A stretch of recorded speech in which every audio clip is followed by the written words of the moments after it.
This week on the RV podcast, the pros and cons of Starlink internet for RVers.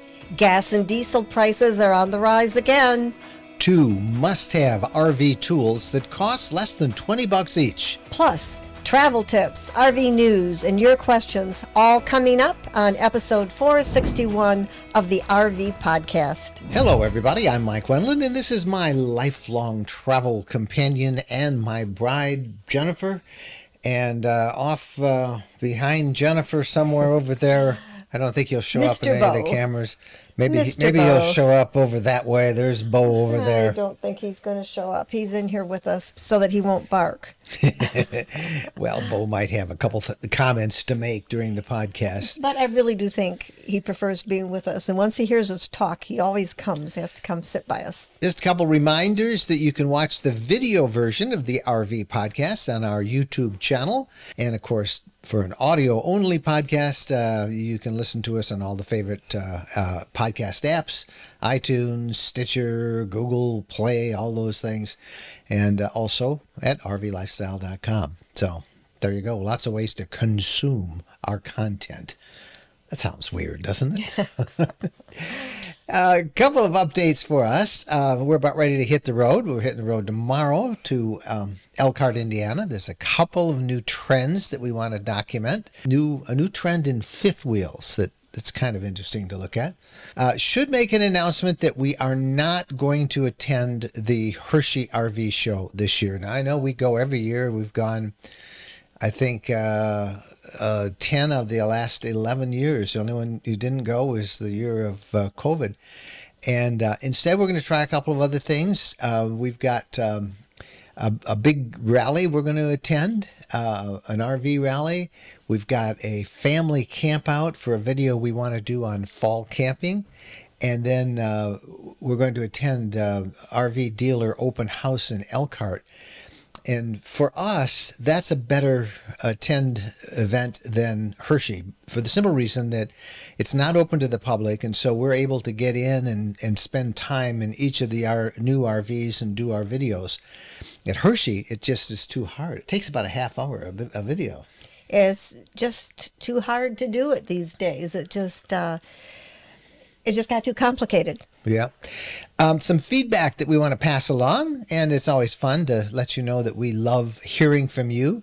You can reach us anytime through our personal email account, and that's Mike and Jen at rvlifestyle.com. You want to take the first one we got? Yeah, this was from David, and David said, we bought our first RV this spring and looked forward to a summer of camping. That didn't happen. Not because the RV had issues, not because of anything on our end. There were no RV spots to book. We tried all summer long. We got in one state park in June, but every other time we tried at different state parks, the campground was all filled up. We took a chance and booked a private campground a few miles outside the area we wanted to visit. It was like camping in the ghetto. Sorry. No thanks. We now regret buying an RV. And again, that was from David. And David, I feel your pain. We've heard from others the same thing. We've experienced sometimes that ourselves. There are not enough campgrounds. And now I know the campground, quote, industry will tell you, oh, you can always get in. Well, the fact of the matter is you can get into some of those ghetto campgrounds like you talked about that are just run down and dilapidated. And but it is hard. It really is hard. And I think that that requires us to think of alternate ways to camp. And that takes us to the second piece of feedback, and this is from one of our followers named Cece, and she says, we've had a great summer camping. We used Harvest Hosts COE, that's the Army Corps of Engineer campgrounds, and we did some awesome boondocking. We love listening to your podcast as we drive. This is our first year as campers, and we're ready for a busy fall season. So there are different ways and different places to camp. Yeah, so hopefully you'll have better luck in the fall if you decide you want to camp, because don't forget all these Harvest Hosts and all these places that we're always talking about in county parks. There are places out there. I mean, it's work, to find them. Yeah. But they are out there. Yes, there are. There are a lot of nice spots. And then Lucas sent us this note. He says, thanks for your tip on mobile RV techs. We've used them twice now this summer. Easy one-day fixes. I tried taking the RV back to our dealer, but they had no openings for weeks. The mobile techs came to us, one the same day I called, one the next morning. Your advice saved our summer camping. And that is another thing that you don't hear much, particularly from these RV dealers that want to sell you the unit, but they can't repair them for months sometimes. So that's why we love to recommend RV mobile techs. There are not enough of them. There's a lot, and there are more all the time, but I'm glad that worked out for Lucas. Can't say enough good things about these techs, and they have saved us many a time. Yes, and in some really remote places. Frankly, we don't even call a dealer now if we have an issue. We tend to call a mobile tech. We do. And they will come. They will come. And yeah, you do have to pay kind of a service fee up front, but you'd pay that at the dealer anyway. But you'll get fast results. Now, if they don't have the equipment, the parts, they might have to order them, but they get them pretty quick, and you'll find them. Time to check in with the social media buzz. There's a lot of people out there on our Facebook group. 212,000 RVers, members of that group, maybe more by the time, I think that's what it was yesterday. So it's amazing. And they have a lot to say, and they're out there, and they want to help you. Yep. Wendy Boyer keeps track of our social media buzz, and here's her report this week on what they're talking about on the RV Lifestyle Facebook group. Hi, everybody. I would love to share with you some stories this week of some ways the group not only cared for each other, but just kind of went beyond and above for some members in some situations. The first example is from Amanda. Now, Amanda, she's from Phoenix, and she wrote that she was in Southern California Saturday when that tropical storm, Hurricane Hillary, was on its way. And she said that she was there for a wedding. They planned to come back on Monday, but she was watching the weather and feeling a little nervous. And so she asked the group, what would you do? They were at an RV park for the wedding. And the group just jumped in, and it was so great to see everybody showing real concern for Amanda and some practical, giving her some practical advice.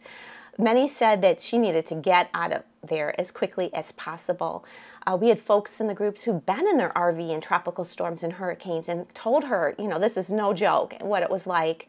And then we had people from Southern California who knew the roads and knew the terrain and could tell her what it would be like and gave some practical advice on best routes to take and such.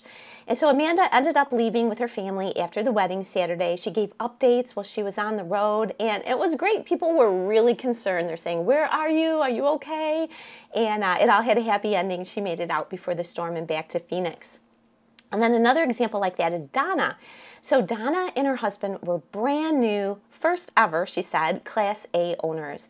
They literally picked up their RV from the dealership, drove it to their house, put the stabilizers down, and the stabilizers broke. They bent.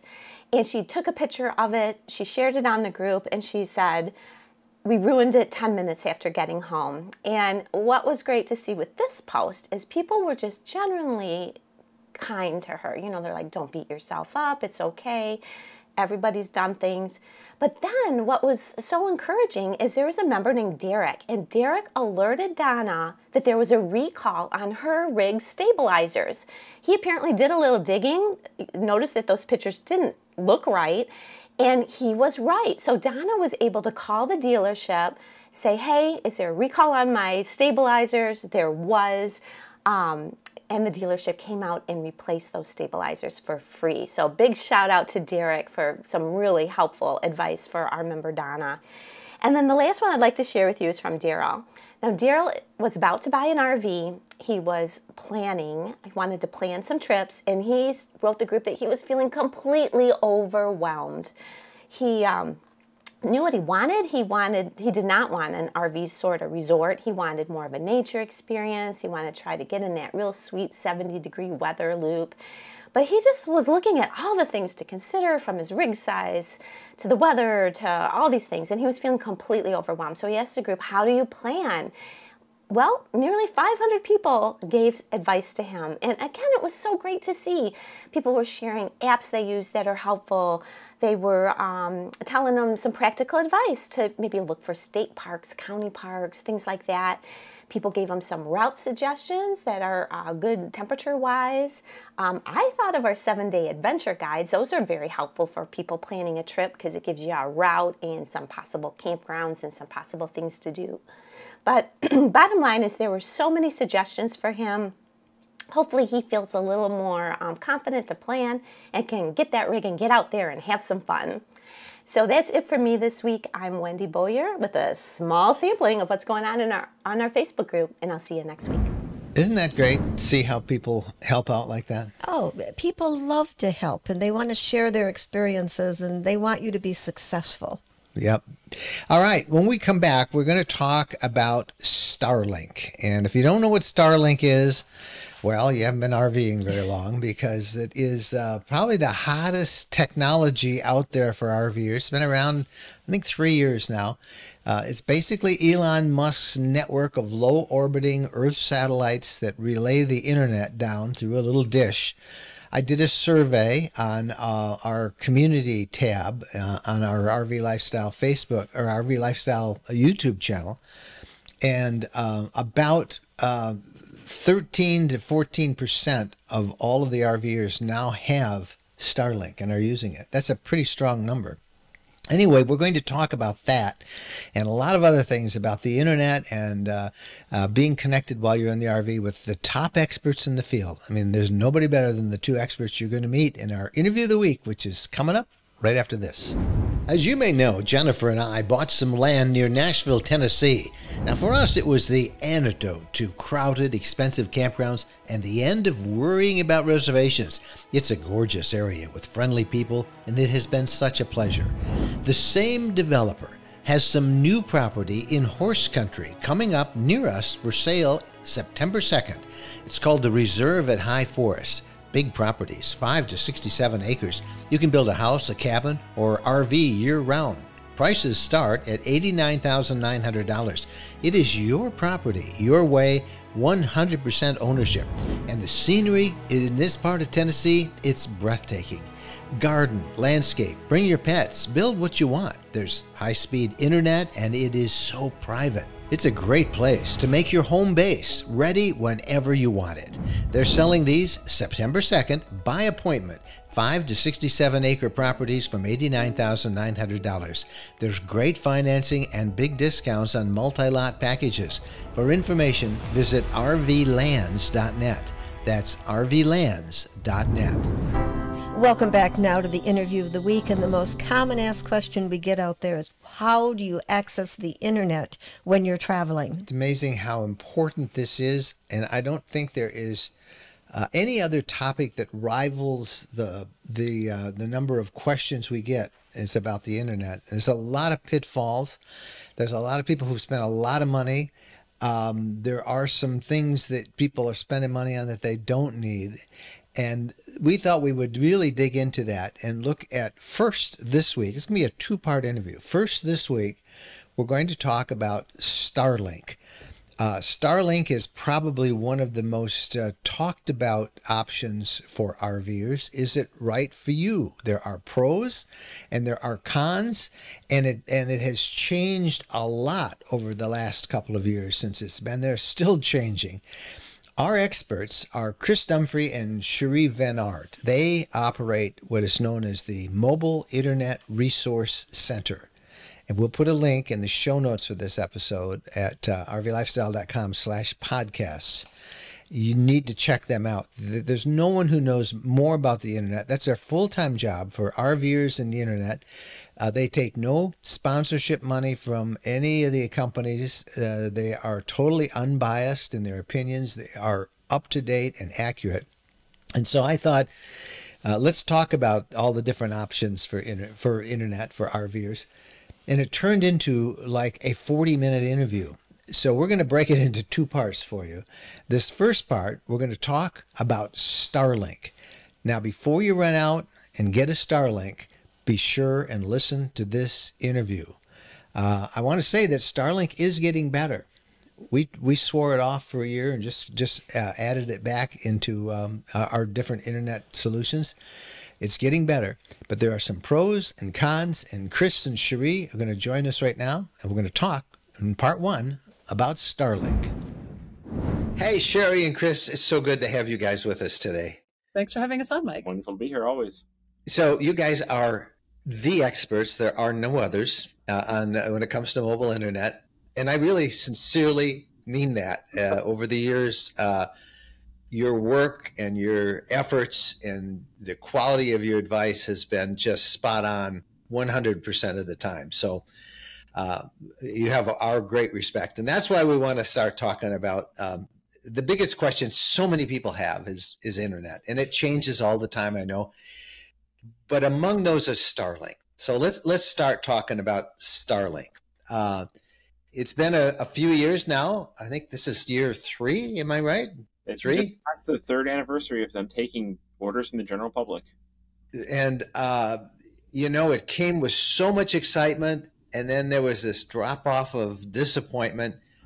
Let me just cut to the chase. Right now, is Starlink a good choice for primary internet for those who are on the road? Maybe. Do you like shade? And actually, it really comes down to, we hear it from our audience of people on the West Coast. A lot of them are like, Starlink is the best thing ever because big, wide open West Coast skies. People on the East Coast are like, I got Starlink. I'm sending it back. It's awful. I never get good signal because you're camping in campgrounds with lots of trees and it's dropping in and out and in and out. So maybe, do you like shade? Do you like to be on the East Coast? So, but the quick answer is Starlink is an awesome complement to a mobile internet setup. Now, if your needs are basic, you just want to be able to stream Netflix or Hulu out in a wide open area, it's fabulous.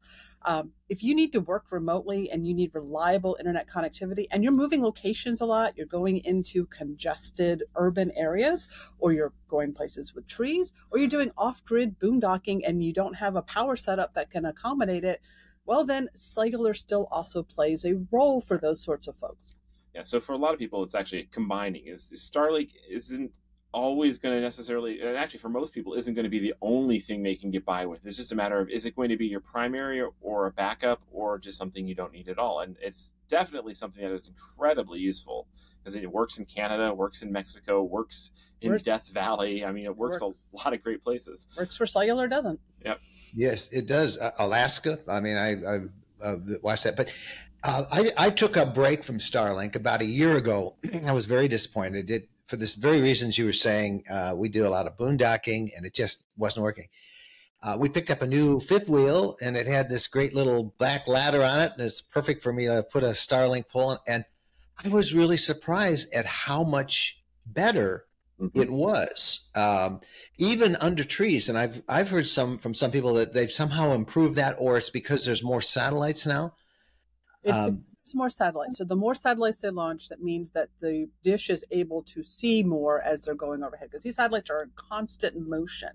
And as they're passing overhead, the satellite has more to lock onto. Yeah, and it's not like the old school RV satellites or satellite TV where you can aim between a gap in the trees and still get a signal, because the Starlinks are moving across the sky. It's going to be passing behind whatever's over you. But as there's more satellites, the dish can fall back to, like, okay, with the satellite over here passed behind a tree, but there's another one coming over the horizon over here. Maybe I could lock onto it, and it's only a very short drop off instead of a long drop off. And of course, as the constellation has grown larger, Starlink engineers have gotten better about being able to have that handoff with the dish between those different satellites. So yes, it has definitely improved under trees. Is it perfect? No, but it is definitely improved. Yeah. As we record this, I think I just read there's something like 5,000 of them now that are up there, or about 4,600 in service. So yeah, it's in the 4,000s. I don't think they've hit the 5,000 mark yet, but yeah, they're really, they basically launch within once a week, once every 2 weeks. They're launching another 58. Less than that now, but yeah, they're cranking them out, and they are going to be gearing up for their real second generation, full size, much bigger satellites will start coming online once they get the Starship rocket going, which will be able to launch these next generation Starlink satellites that are much bigger, much more powerful. And those are actually going to have some capabilities to even talk directly to cell phones in partnership with T-Mobile. So they've got some interesting stuff in the pipeline in years ahead too, which is going to be kind of fun. But it's a long process to get that much stuff in space. Now, this week they're doing 2 launches, I read, one from Cape Canaveral and one from Vandenberg Air Force Base. And they have this awesome Falcon engine that will go up and then come back, and they can reuse that, and they'll recover it. It will land on a ship in the ocean on this little pad. It's just amazing to watch the technology. So from what I'm hearing from you, it's a great service. It is, if you really have to have internet, it's a backup or it's a supplement. Or it can be a primary, but you're probably going to want backup options. So the places where Starlink does not shine is number 1, under the trees. Number 2, in congested markets. So in areas where they are oversold, you could get to those areas, especially during peak times when everyone's streaming Netflix. Like evenings. Your evenings can be really miserable in some places where Starlink, and some places people have reported that it becomes unusably slow in those areas, and it's very frustrating for them. Yeah, and also the power consumption is the other issue. It's been generally, am I correct, it's been east and west of the Mississippi. East of the Mississippi, it's generally not as good, and then west because of congestion and trees. It's really big cities, so there just happens to be more larger cities east than there are west. But you go into Phoenix, you go into Quartzsite. Yeah. If you go in Quartzsite right now in summer, you can have great service. You go in January, just like all the cellular carriers, you're going to get a slower service. But the thing is, then also, it's like a lot of those places that Starlink works the worst, the congested cities. Well, those are places that have really great 5G cellular that can run circles around Starlink. And another area where Starlink also does kind of not live up to what a lot of people hope for is Starlink is asymmetric, so it has really fast downloads, typically 150 megabits per second, but the uploads might only be 5 to 10 megabits per second, and when it gets congested, the uploads might be under 1. And that's going to make a difference for people doing things like this, broadcasting, as well as people who need to upload large files like YouTube videos, or if you have large documents that you're sending. Those can take a lot slower, or you might get a lot of blips if you're doing a lot of Zoom calls where you're hosting or doing webinars. Those sorts of things might not be ideal on a Starlink only connection. Like where we are, we're getting 100 megabit per second uploads on 5G cellular right now. So we're mostly doing this broadcast over 5G, but I do actually have Starlink in the connection bonded as a backup right now.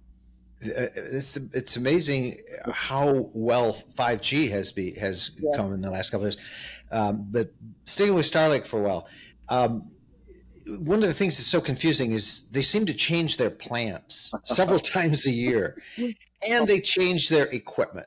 So let's maybe start with equipment. What are the options that RVers who don't have Starlink need to be aware of in terms of what do I need to get? All right, so there are 2 options right now that a mobile user should be considering. One is the standard dish. That's the one that you'll see deployed on the ground. It's the typical one they sold to houses as well. Right. So it's the one that has been around the longest. That's the one that's $599 on their website right now, and has been for a while now. So hopefully that price stays firm. Who knows? They could change it tomorrow. But that one is the standard dish. That one uses a decent amount of power, but it is manageable. And it's the one that can move with the satellite. So you get to your campsite, you maybe set it up on the ground, you hoist it up a pole, and it will auto rotate and try to find the best angle to the satellites. Best conditions, yeah. And then you're online, you get great speeds with it if you're in a non-congested area and you don't have obstacles.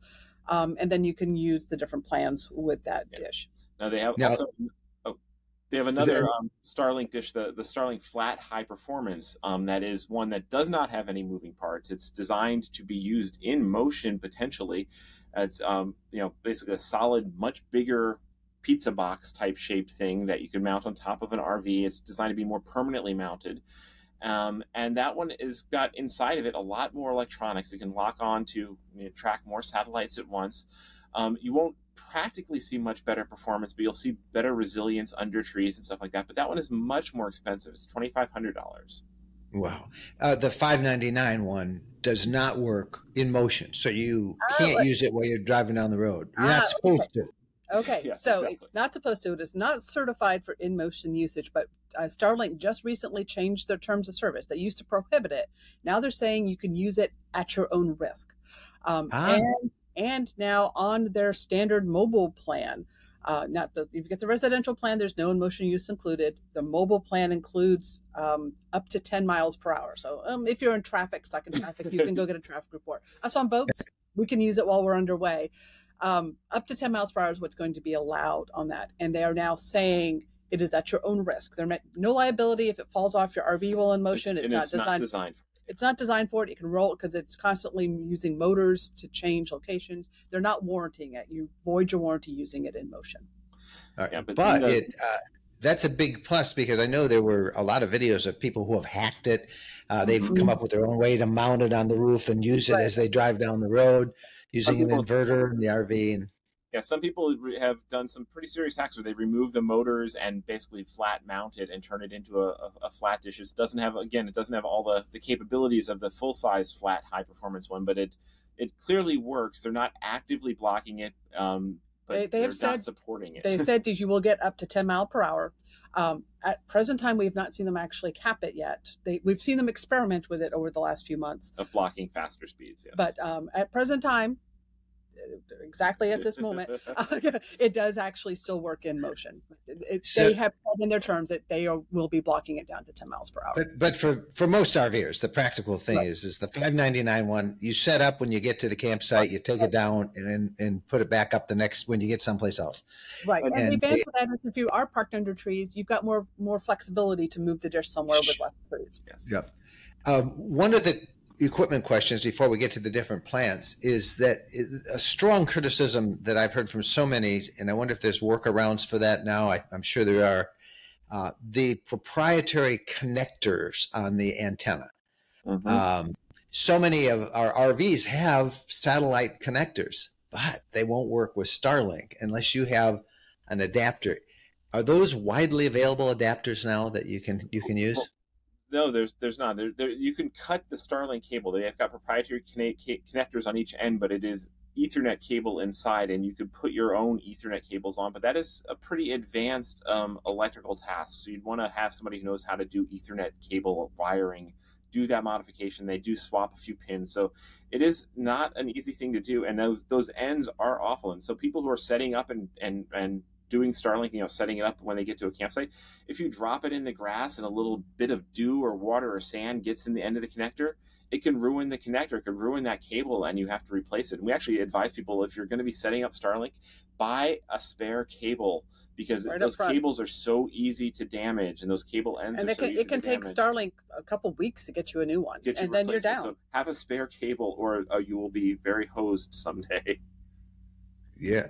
And you would think that the RV manufacturers, with so many people using Starlink now, would plug it into the RV on the side of the RV, so you don't have to stick it in through a slide out or run it through a window. As soon as they did that, Starlink will change something, because Starlink changes things every 2 months. And we do expect there will be a new generation of Starlink hardware sometime likely before the end of 2023. So again, Starlink is working on, and they've started to do some FCC submissions for new hardware, and hopefully they'll take into account the feedback of how bad those connectors are, and they might change absolutely everything again when the new hardware comes out. So who knows what Starlink will do? Given the OEM market to actually integrate something like that in, and the pace at which Starlink is changing, I think that's it's an unrealistic expectation at time for the RV manufacturers to build it in. All right. So there's some issues they need to know about the equipment, and we've kind of covered those. Now the plans. This is the most confusing thing. Just as soon as I write an article that describes the plans, they change them. It seems they've settled into something that they're fairly comfortable with for long term for them, which could be just a couple of months. But where are we now? Change was in May, and it has not changed since May. So 3 months is good. Yeah, for Starlink, yes. Starlink. So they have 3 plans that RVers should consider. First is standard. Now, this is what comes for their residential service. This is meant for fixed locations. But if you can qualify and get service at a fixed location address as a service address, maybe it's where you're ordering from or somewhere you're visiting, get that plan, because you can get it for as low as $90 a month or $120 if it's in a excess capacity Most areas area. it's $120. Most you'll pay $120 a month, and that gives you priority, well, standard service. You're not getting business priority, but you're not getting the RV. Deprioritized. You're getting standard higher priority service on the network. But that plan only works at your registered service address, which you think, well, that's not compatible with RVers. But well, RVers stay in locations for extended periods of time, and you can just go to the Starlink website and change your address when you move. So it adds an extra step and a bit of hassle, and it's not always guaranteed they will accept your new address. But we've found that plan works pretty well. Is just change it when you go someplace new, change your address. Even going to places that you can't order Starlink service because they show at capacity, they still have some room built in there for standard customers to move to locations and change their address. So we have actually been we have kept standard service since we got our dish 3 years ago. And we have been moving around to major metropolitan areas, and so far have not had to switch to the other services. Yeah. So then the other service is the one that is officially supports automatically connecting wherever you go. It's their mobile service. Mobile service. It used to be called Roam, and RV was the plan before they kept renaming it, but now it's Starlink Mobile. And that one is $150 a month for use in your own continent. So for North America, that's going to include Canada and Mexico, which makes it great for roaming. And that one, you don't have to change your service address at each time you move. It just will work wherever you go. But you're always at best effort service, which if you're used to cellular terms, that's deprioritized service. So you're going to have slower service than a standard user at the same address if it's congested. Because Starlink did that so that mobile users, RVers coming into a town, won't make the residential customers go slower. So all the residential customers in that town have higher priority than the mobile users passing through. And there is a different version on the mobile called Mobile Global, that if you need to move beyond North America, that one's $200 a month. Same sort of deal, though, but it takes you to any land area around the world that they have service at. Practical purposes about congestion, an RV park with 8 people running Starlink, or 10 people, or however many have Starlink, and that's going to end up being very congested, isn't it? In one specific little location like that? Well, but the Starlink beams are spread out about over 15 miles. 15, 20, 50 miles. I mean, and depending on how the satellite and it's not just your RV park. The service area is a lot larger than a cell tower cell. So there's a lot more people you might be competing with, and they might be 30 miles away and still sharing. So local residents, if you're like in an area like Quartzsite during winter, you've got a huge swath of land out there that you could have hundreds of Starlink users. And yes, probably thousands. You'll feel it then, but just 8 or 9 dishes in the same RV park, and unless everyone's doing like really, really high bandwidth stuff, not as much likely. It's going to more depend upon how many other Starlink users are in that cell. Yeah. What if money's not the object and you want roaming mobile service the best you can get? Is there a solution to that? Yeah, they have a higher tier of service called Mobile Priority, that you basically, instead of having unlimited data, you switch to paying for data as you go. It gives you priority service, so you're going to get above that best effort service of the mobile plan. Even above the standard residential service. This is business priority. So the priority data that you get, so it starts at $250 a month, and it gives you 50 gigabytes of priority data, and then unlimited after that at best effort.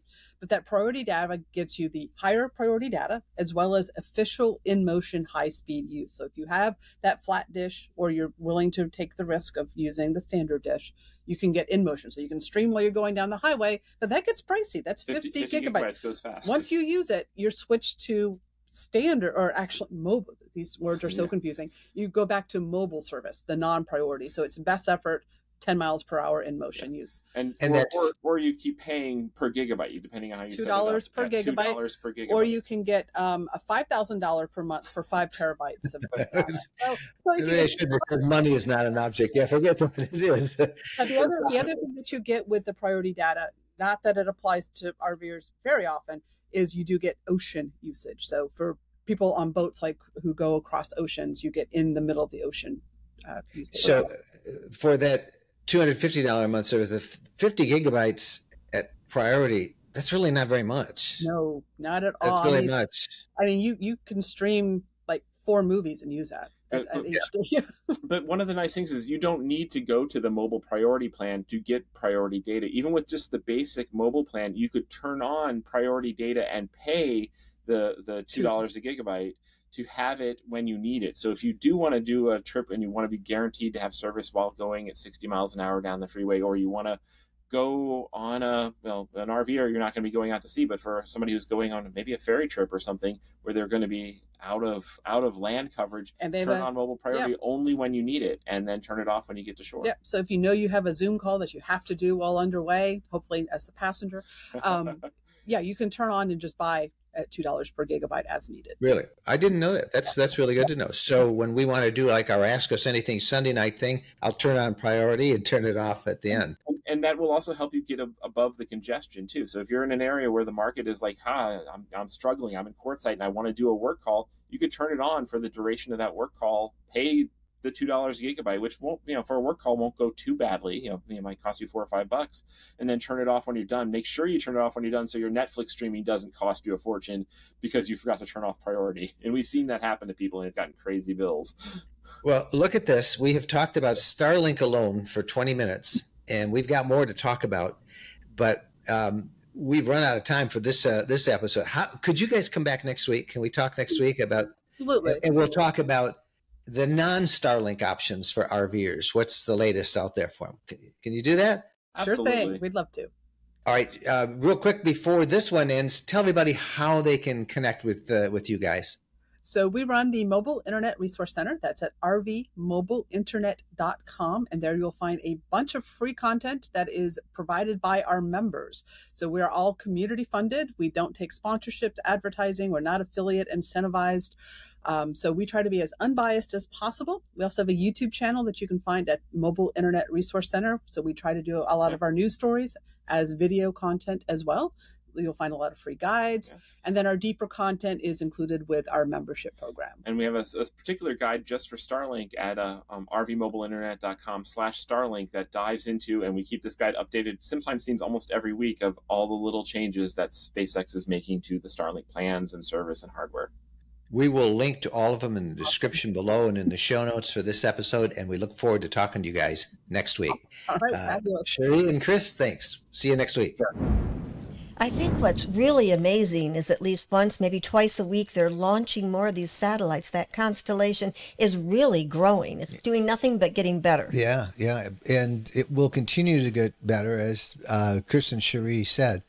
So come back next week.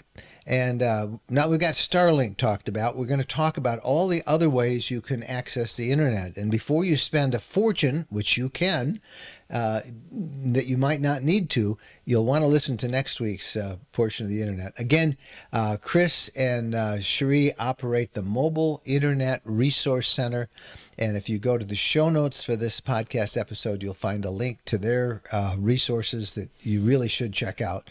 And you can find the show notes at rvlifestyle.com/podcast. News of the week coming up right after this. The one thing that can ruin a perfect RV trip is a bad mattress. And believe us, we know. Over the years, we've tried many and found them all wanting until now. Now we sleep on the RV mattress by Brooklyn Bedding. Quite simply, it's the best we've ever slept on. We chose a queen-sized Aurora Luxe medium firm mattress that arrived tightly rolled in a box. All we had to do is put it on the bed, unroll it, and wait for it to recover from the compression. Then we put the sheets and the bed covers on, and we found we slept so well on it that we ordered another one for our home. That's how comfortable it is. Our sleep is now so luxurious and deep that we can't imagine using a different mattress. Shipping is free, and if you're disappointed with the current mattress in your RV, you owe it to yourselves to try the RV mattress by Brooklyn Bedding. Brooklyn Bedding sends out all of their RV mattresses from their own factory in Arizona. That means they're able to use premium materials at a reasonable price for you with no middleman bringing up the cost. And right now, if you visit rvmattress.com/rvlifestyle, you'll get the maximum discount off your mattress with the promo code RVLifestyle. Again, use the promo code RVLifestyle for a big discount on your RV mattress by Brooklyn Bedding. We're sure you'll be as thrilled with your RV mattress by Brooklyn Bedding as we are with ours. It really is the most comfortable mattress we've ever slept on. Welcome back. It's time now for the RV news of the week. And here's the first story that's not a very pleasant one for us. It seems like every week we end up talking about gas prices. And now they're saying the gas prices are being affected by the weather. And that does make sense, doesn't it? AAA came out with this report that the weather does have a lot to do with how much you pay for your gas. So sky-high temperatures in Texas, Oklahoma, and Kansas mean refineries can't run normally because it's too hot, and it causes them to curb production. And hurricane season is just around the corner, which could affect production as well. So the results are rising gas prices. And as we usually say, in Illinois, Hawaii, Alaska, and the western states, the gas costs more, with an average gallon price of $5.23 to $4.17. This is according to AAA. And states with the lowest prices generally are in the South, and they average about $3.60 to $3.32. And you can add about 50 cents to each gallon if you're buying diesel instead. So that was the excuse for the recent price hike. Now there'll be another one because pretty soon they switch from the summer blends to the colder weather blends, and there's always a spike hike then. And as you said, the hurricane season is coming, and let's just face it, gas prices are high. They have been high for a number of years. They kind of go up and down, but they're on the way back up again. One other story that I just want to pass along. We've been talking about this Perseid meteor shower and how awesome that was. It's just kind of winding up right now as this episode is being released on the 23rd of August in 2023. But a lot of people have flocked to our national parks, and at one of them in particular, Mount Rainier National Park in Washington, rangers said that it was really out of hand. Mounds of trash left by people running out there, and they were putting blankets down over delicate meadows, and they were crushing blooming wildfires. And they damaged them. And, at first I saw this, so I said, okay, so what? But then they say that many of these are such fragile plants, they only have a few weeks to grow and produce seed. And they're saying now it's going to take decades for those meadows that were trampled by meteor shower viewers last week. It's going to take decades for that landscape to recover from those crushed flowers. So. Yeah, those little flowers are so delicate. Yeah, and beautiful flowers. We did a video once. I have to try and find it and link it in the show notes of the wildflowers at Yellowstone. And oh my gosh, that was a fun video. It was really fun. All right, the RV industry is looking forward now to some coming events, and keeping track of industry news for us this week is Rick Kessler. Rick is the executive editor for industry-leading publications RV Business and Woodall's Camping Magazine. And Rick tells us what's on the horizon for RV industry folks. Hey, thanks guys, and hello again everyone. Well, let's start out with Airstream, which just hosted its annual dealer meeting this week. One of the things that they do at this meeting is show off what they've got in store for the new model year lineup. And I really wish I could share what Airstream has in store for 2024, but we were all sworn to secrecy though. The good news, and this is what I can say, Airstream is going to launch their new products on September 12, which is just in time for the Hershey RV show that opens the very next day. Hey, and speaking of the Hershey RV show, which by the way is actually known as America's largest RV show, we just spoke with Heather Leach, the show's organizer, who says this year's show is coming along very nicely. Once again, the show will feature some 1,500 RVs on display on the grounds of the Giant Center in Hershey, Pennsylvania. Plus, there's about 200 some exhibitors, including RV parks and campgrounds and all sorts of RV parts and accessories. Get your tickets now. They're available at largestrvshow.com. And lastly, KOA reports that more campers intend to camp over the Labor Day weekend this year compared to last year. In fact, KOA says 75% of campers have already made plans for the holiday weekend. And my guess is if you don't have reservations by now, you'll be hard-pressed to get some. Well, that's the news from the RV industry. We'll see you next week.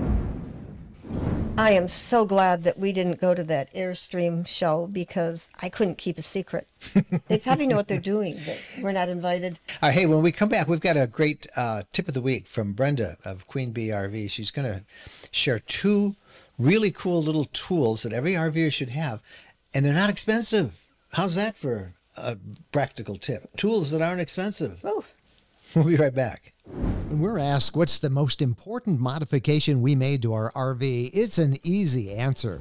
Battle-born batteries. Battle-born batteries are quality, safe, reliable lithium batteries that allow us to stay out there off the grid longer. Lithium batteries charge faster, they charge fuller, they're longer lasting, they're maintenance free, and battle-born batteries are protected by a 10-year guarantee. Now, in our case, they just dropped into the existing AGM batteries that we have, and they'll probably be the same on your rig too. Battle-born battery experts can get those in your rig just like they did with ours. They can also match you up with the right cabling, the inverter, the charger, the solar controller, everything. Jennifer and I swear by our battle-born batteries. They allow us to boondock off the grid. Check them out. Go to rvlifestyle.com/lithium. rvlifestyle.com/lithium. Welcome back, and now it's time for the RV tip of the week. And this tip comes to us from Queen Bee RV herself, and that's Brenda. She's a certified RV inspector, and her passion is on educating RVers how to take care of their RVs, especially women RVers. And she's a regular contributor to the podcast. We'll have her on as an expert guest frequently throughout the year. And Brenda has a great tip on a couple of important tools that every RVer should have. Hey everybody, I'm coming to you from the beautiful Poconos area of Pennsylvania this week, and I wanted to tell you about when I first got into RVing.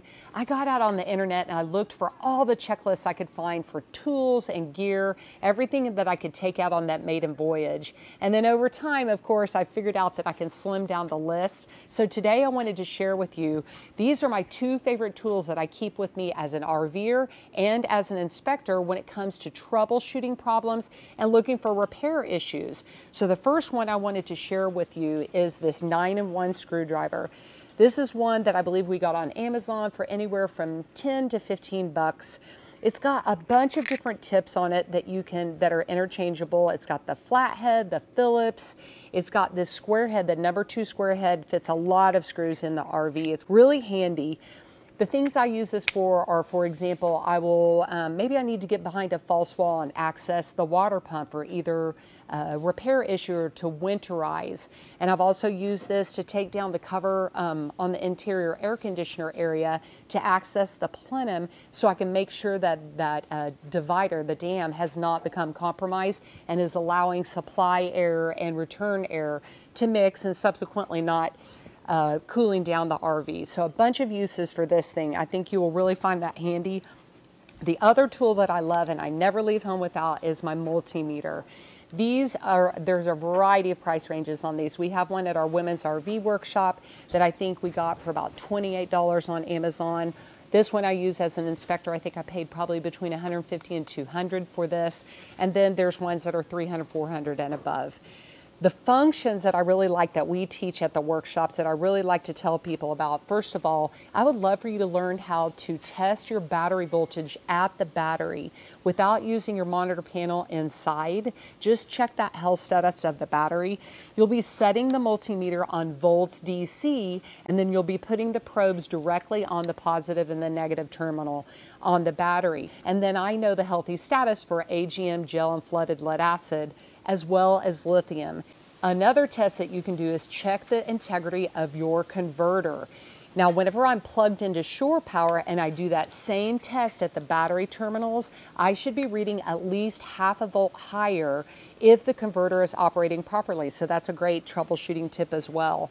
One other thing that we teach that you can use this for, if you want to check those little blade fuses in your 12-volt panel to see which one is blown, if you don't have those little indicator lights telling you which one is blown, you can check the integrity of those by doing a continuity test. Same thing, set it on continuity. Mine is on the same setting where ohms is as well, and capacitance. And then I set the little leads on those, just the metal prongs on the blade fuse. And if I hear that alert, I know that the fuse is not blown. So I hope those tips were helpful. And now you know what my favorite tools are. Hey ladies, are you a female RV traveler? Want to learn more about safety, troubleshooting problems, and maintaining your own RV? Head over to queenbeerv.com and click on events to find out the locations of our nationwide women's RV workshop tour. We'll see you there. Now back to you, Mike and Jen. Now, if you go to the show notes for this episode, you'll find links to some of those tools, and you can look and see some of the things that are available out there. Thanks to Brenda for that. We got RV questions of the week, and that's coming up right after this. Are you ready to embark on an unforgettable adventure in your RV? Our RV Lifestyle Travel Guide ebooks are your ultimate companions for exploring North America's most breathtaking destinations. They'll help you hit the road with confidence and make the most out of your RVing experience. We're Mike and Jennifer Wendland, and we are passionate explorers and the authors of an entire library of RV Travel Guide ebooks. We have meticulously put together detailed travel maps showing you the best routes, where to stay, what hidden gems to discover along the way. From the majestic Yellowstone National Park to the vibrant colors of Colorado, the awe-inspiring beauty of Utah, the enchanting deserts of Arizona, the tranquil Great Lakes region, the pristine wilderness of the Adirondacks. We've even done a captivating 3-part guide to RV travel and camping in Florida. No matter where your wanderlust takes you, we've got you covered.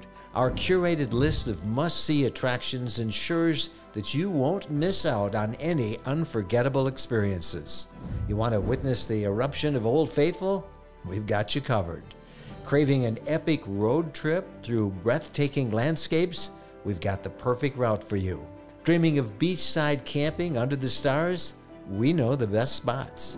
With our ebooks available for instant download at rvlifestyle.com/books, you can have the knowledge you need right at your fingertips.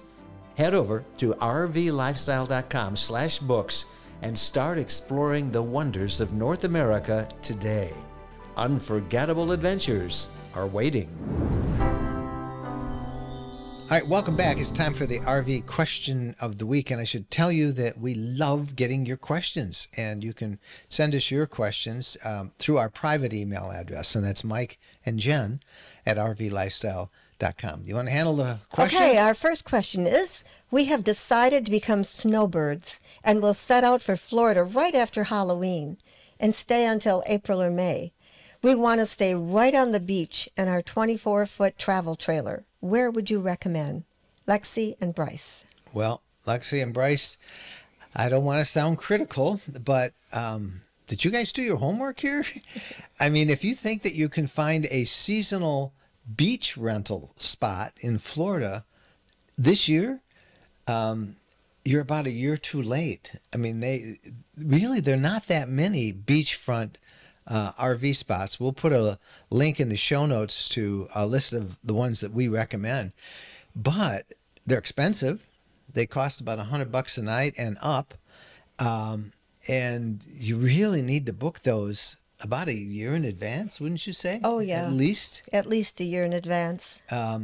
So this year it's going to be hard for you to find anything on the beach, let alone anything closer to the beach. Even nice seasonal spots, because that's what you want as a snowbird, is something you can rent long term. They're hard to find. Now, that's not saying there aren't any. There's always cancellations, but you are going to need to be really intentional and work hard. You need to get online, get on the phone right now, and work it really hard. And I think you might be lucky to still find something, but I don't think it'll be on the beach. We'll put a link in the show notes to a blog post we did on our favorite Florida beach sites. And we'll also link to, we have a three-book series on camping in Florida, RV travel guides for RVers. And we'll put a link to that. That has lots of great Florida campground information. But you're going to have to look real hard if you want one this year. You need to start in advance. And maybe when you're looking for this year, you can ask them about next year. Yeah, and maybe get on a couple of lists. Mm-hmm. I mean, I've heard that sometimes they're a year and a half out. Some of them will not take bookings unless it's 12 months or less. But you've got to get on the phone and work it. And good luck. Let us know how you make out on that. But it's something that you got to start much earlier, I think. And I often wonder about people who go back year after year after year, if the owners of the park like that, because they know the people and sure they like to do that because you know the people. And it really is fun. So many people do go back year after year. I remember one of our favorite campgrounds is in Key West, which is on the beach. It's on the water anyway. Boyd's Campground.